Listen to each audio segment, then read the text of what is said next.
game. I mean, that's not going to go over very well. That is going to be boring as hell. But you know what it will do? It will also reinforce in people's minds that, hey, you know what? Maybe martial law isn't so bad. Don't doubt me on this, folks. Do not doubt me. They're pushing the limit further and further and further. They're pushing the envelope. And as more and more people become accepting of it, pretty soon it's just going to happen on a whim for just about anything, and we're not going to think twice about it. So now and they're not saying how long this curfew is going to last. By the way, except for, first responders and emergency personnel, you're not supposed to be out on the street after 10 o'clock. If you are, they're going to arrest you. Ooh. Well, what led to this whole incident anyway? Negative police interaction with the public. Now they just created another fiat law that's going to cause police to interact with the public in a negative fashion, increasing the chances that somebody else is going to get hurt or harmed or even killed. And then what do you think is going to happen? Look, they're pressing this, folks. The left is pressing this hard. And so if you have a job, well, now you're pretty much unemployed for a few days. If you have a third shift job, you can't be out in the street. How are you going to get to work? Hey, Ossifer, I'm on my way to work. No, 10 o'clock curfew, and it's 11. It's almost 11. It's 10:45. Yeah, but I have an 11 o'clock. I work from 11 to 7. That's my shift, 11 p.m. to 7 a.m. No, it is now 10:45 p.m. Curfew is 10 p.m. You're under arrest. You're not going to work. In fact, you'll probably lose your job now because you didn't make it into work. See, if you wanted to go to work at 11, you probably should have been out there, going to work at like 9. So you'd have been there. But then you'd have to sit around for an hour, hour and a half. But so what? I'm telling you, folks, this is how it's going to work.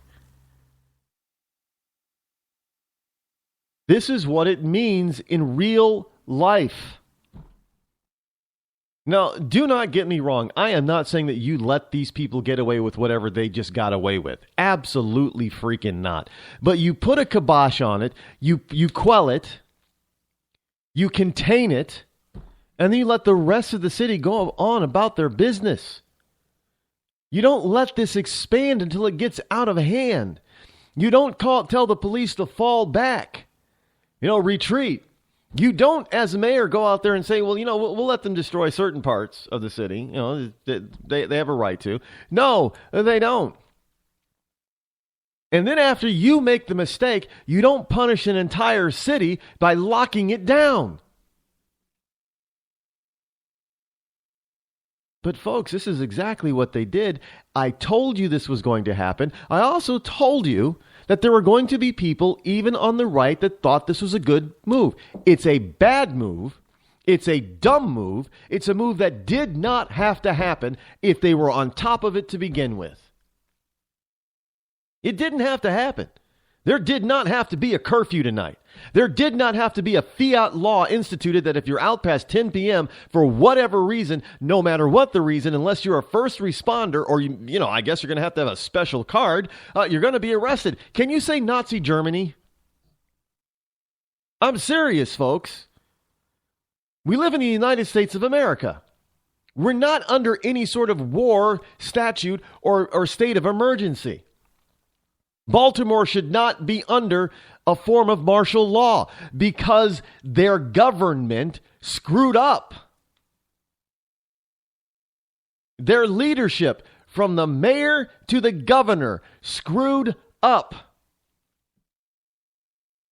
And yet the people of Baltimore have to suffer. Well, I guess they're going to have to suffer because they elected the fools in the first place. Look, this is what you get with liberalism. I told you also yesterday that liberalism, if it was ever passed, that sometimes it was going to come back and bite even the liberal in the butt. And here it is right now. Here's just one issue, one thing. It didn't take very long, did it, for me to be proven right? Unbelievable. It took me less than 24 hours to be right about everything I said about Baltimore. Less than 24 hours. Because I know these people. I know how the liberals think. And I don't have to have a third eye. I don't have to, be able to see into the future to know what's going to happen with these people. I just happen to know how they think. I know, like the back of my hand, how these people think. They never change. It's the same old crapola day in and day out because it's based on their feelings, and their feelings told them, oh, well, these people, Obama said it. Yeah, these people, they've just been pushed around so much by the popo. I mean, and they just felt the need to just act out. This was like one of those people that they were talking to and interviewing. This was the straw that broke the camel's back. They just can't take it anymore. So they're just gonna rip their own assholes apart. That's right. They're gonna tear out their own city. They're gonna shut it down because you know what? All you black-owned businesses out there, you're contributing to the man. That's right. Even though we shop at your stores and you go ahead and you employ us in your businesses and you reinvest in the community, you're still working for the man. So your store needs to be destroyed because they need to understand that we're not going to put up with any more police brutality. So we're going to go out there. We're going to destroy the city. We're going to beat up a bunch of police. We're going to get some gangs together. So the gangs can all come together for once and stop fighting each other and start fighting the cops. Oh yeah, maybe they'll put a few cops in the ground instead of cops putting a few gangbangers in the ground. Oh, that's exactly what we need. That's exactly what's going to happen. And you know why? It's because it's the popo's fault and it's the Republicans' fault, even though the Democrats are the ones in office. Absolutely. I know exactly how these people think. And I'm telling you, whenever you listen to them talk, what I just said is what they say. And when I tell you they're coming after your freedom, some of you think, oh, no, that's not going to happen, right? That's okay. It's only this one incident. Let me tell you, it's one incident in Ferguson. It's one incident in Chicago. It's one incident in Boston. It's one incident in Detroit. Now it's one incident in here in Baltimore. How many more one incidents are we going to have? How many? Because somebody on the left doesn't want to do their job because by not doing their job, it advances their agenda, which is to screw over your liberty. Plain and simple. I mean, I don't know how else to say it. The people of Baltimore no longer live in Baltimore, Maryland, United States of America. They live in Baltimore, Maryland of the USSR. Until this, and who knows when this curfew is going to be lifted? Who knows when the liberals are going to say, well, law and order has been reestablished. Look, they've got the military patrolling the streets. They've called in the National Guard. Right now, there are a bunch of conspiracy theorists out there that are just blowing up their conspiracy websites. Because they're all about, well, the military, they're gonna deploy the military against American citizens. And we've had so many people on the right that said that would never happen. Guess what, folks? Not only has it happened before, but it's happening again.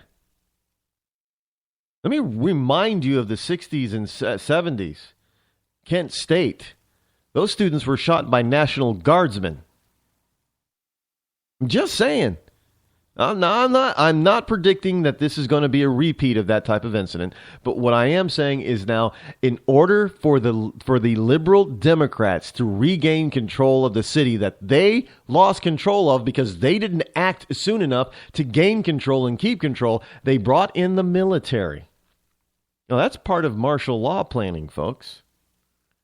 Look, I'm not a conspiracy theorist. I'm just telling you the logical progression of what keeps happening in this country. And, people say, well, the police have got to stop doing this, and the police have got to stop doing that, and the police need better Obama's up there talking today, the police need better training, and, we're going to provide grants and money to any police department that wants to buy body cameras. Well, what the hell's a body camera? Now, understand, I am fully for police officers having a body camera on it because I think it's going to help protect them more than it's going to harm them. Just like dash cams on their vehicles. It has helped them more than it is, and it's actually, saved a few police officers' lives. So I think body cams can do the same thing. However, it's not about body cams, folks. It's not about retraining all the police officers across the country. One, it is about reducing the number of laws that we have on the books in this country, reducing stupid laws, so the cops are not forced to interact negatively so much with the population that they serve. Two, we need to actually weed out those few and rare bad officers who should not have a badge and gun. Get rid of them. It shouldn't be so hard to get rid of a bad cop and keep the good cops. It shouldn't be hard. And we should also make sure that there is less government interference in everybody's daily life so more people have more opportunity to get ahead in life. Because a lot of this crime and stuff that's committed, especially in the urban environment, is because they don't feel they have any opportunity. The only thing that they have is in order to get theirs, as they say, because, all the gangbangers, they always say, I'm going to get mines. I'm going to get mines. Well, the only way they're going to get theirs is by doing something illegal because they don't feel that they have an opportunity. And isn't a liberal all about feelings in the first place? So if these kids do not feel that they don't feel that they do not have any opportunity, well, aren't they right? Aren't they accurate? Now, of course, we on the left will say that's probably not accurate, but isn't it accurate because that's what the leftists say? Well, your feelings count. And they deal a lot with feelings. So all of these people are feeling oppressed in a liberal Democrat-run city. They're feeling oppressed. They're feeling beat down. They're feeling frustrated. They felt that they had enough, so they act out on their feelings. Isn't that what counts, according to a liberal? Yes, unless those feelings are against the liberal. Then oh, no. Then I guess, we should probably bring in the National Guard and we should create some laws to take away your freedom. That's how liberals respond to the public's feelings. They don't give a damn about your feelings. Understand this. They do not give one single itsy bitsy damn about your feelings. I'm being blunt. Because, folks, we have got to put a stop to this crap. We've got to put a stop to these Democrats running amok, not doing their jobs. Inciting riots. They need to go to jail for that. Look, you have freedom of speech and freedom of expression, but you do not have the right to incite riots that deprive other citizens of property, of safety, of livelihood, of freedom. You don't have a right to do that. And this is exactly what that mayor of Baltimore did yesterday by saying, well, we're just going to allow them to whether she misspoke or not, she did it. And believe me, she did not misspeak. She knew exactly what she was saying. She knew exactly how she was going to say it, and that's how she said it. And she knew that she meant every single word of it. In that there was no taking it back. I haven't heard her apologize for it. All she can come out and say was that people took her words out of context. Really? I don't know. I've played that clip over and over again, and I sorry. I don't know how I could have possibly taken your words out of context, Mayor. But I haven't heard the mayor apologize. Now, if this was a Republican, man, he'd be apologizing up and down, he'd be going on an apology tour at block by block, city by city in Maryland. Oh, he'd be up at the White House kneeling before the good old potentate Obama, saying, oh, please forgive me, oh, powerful Obama. I'm sorry that I didn't really mean to say what I said. And they're going to be calling for his head anyway, if this mayor was a Republican. But no, this mayor is a Democrat, so that's okay. You know, she can go ahead and say whatever she wants because that's what she really wants, and then doesn't